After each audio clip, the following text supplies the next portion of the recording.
गोर लगै छी। हम चमचम मैथिली गीतमे अहाँ सबके स्वागत करै छी। आइ एगो हम कोबर कहै छी तऽ हमर कोबर अहाँ सब जरूर सुनब और हमर चैनलके सब्सक्राइब, वीडियोके लाइक शेयर जरूर कर देबै। पटना शहरे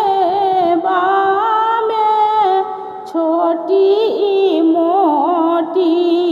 गलिया ताही माये साजल बाजार हे ताही बाजार घुमा गेला दुल्हा से अमित दुल्हा मीनू सुहाबे के अंगूरी धराई हे किए जे किनबधानी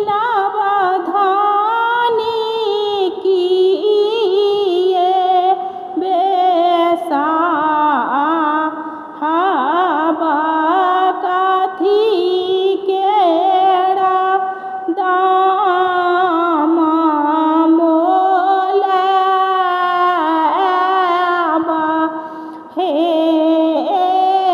साड़ी जे किनब प्रभु सिन्दूर बेसा लहठी के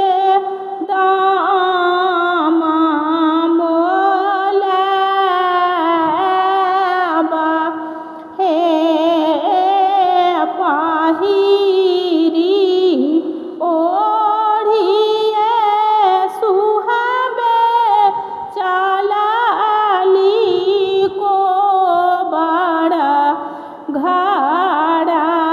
मचकी उठाए चारू कोना हे पहिरी ओढ़िए सुहाबे